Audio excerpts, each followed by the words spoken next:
Krazy George Henderson, here we are. It's wonderful to be with you, and I have admired you for many years. Your ability to get 60,000 people to get up in an unbroken wave of human energy to give their team a home field advantage is just something so inspiring. And I'm trying to figure out how you did it. Take us back to 1981. How did you create the first wave? Well, 1981 was the first wave that I take credit for. But it took me 3 years of prep before I came up with the final idea, the wave at the Oakland A's New York Yankee playoff game. Game 3. Game 3, you're right.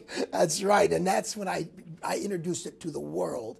Did you have a vision for it? Did you see the final product? Did you see what you're going to do? I visioned what it was going to be like at Oakland. The massive amount of people, more than I've ever seen before, doing a wave. So I had these 3 sections. I told them, okay, everybody in this thing, you stand up and sit down. As the people next to you stand up and sit down, and you just keep going. And I told them over and over and over, and I told everybody, you got to do it. Everybody in this section has got to stand up and sit down, because if it isn't everybody, it's not going to be a beautiful wave. It doesn't become art. All right, so how did it go? How did it take off? So finally, here we go. And I went 1, 2, 3, and they went up, and they went up, and they started. Went like 5 sections, and it just died out. And as soon as it died, this big boo out of 3 sections. Boo. What is the importance of that boo? It had to get focused. I had to be able to make people see what I wanted. And without that boo, they don't concentrate on me. Hitting my drum, like that. That gets people attention. They look at me. That's the secret of my success. Everybody now knew what I wanted. And it started not just the bottom tier. When it hit the 2 decks above, all 3 decks were doing it. It was swept all the way around, past home plate, around first base, all the way to the outfield. The bleacher bums were doing it. It came around, it came down third base, right where I'm standing. It was beautiful. And it died because everybody stood up and applauded. Now I'm looking at the 3 sections and you don't sit up and applaud the thing. This thing has got to keep going. We got this energy. We got to keep it going.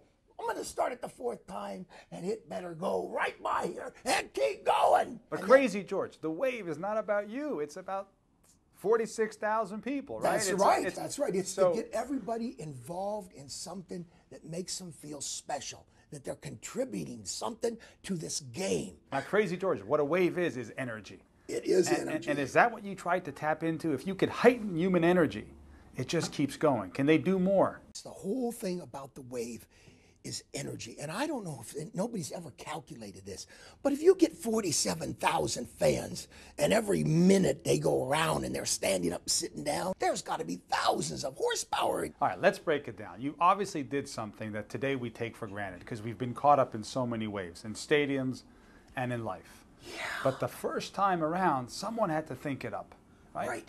Let's break it down into its pieces. Did you coerce someone and say, if you don't get up, I'm going to punch you?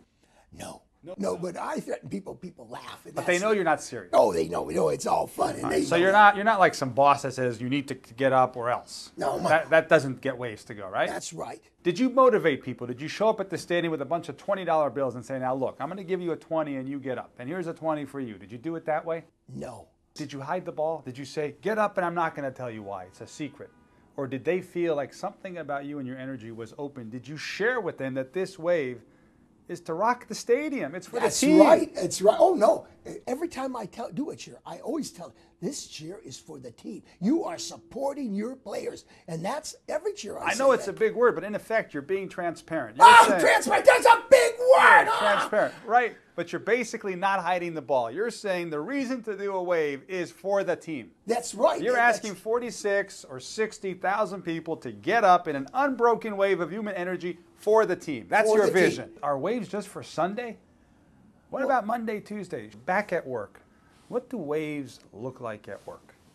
When I see people that have to go back to work, you know, I see that if they want to create something at work, I think the main thing is the energy and their enthusiasm about their product. They got to believe. They got to believe in it, and they got to believe in what they're doing.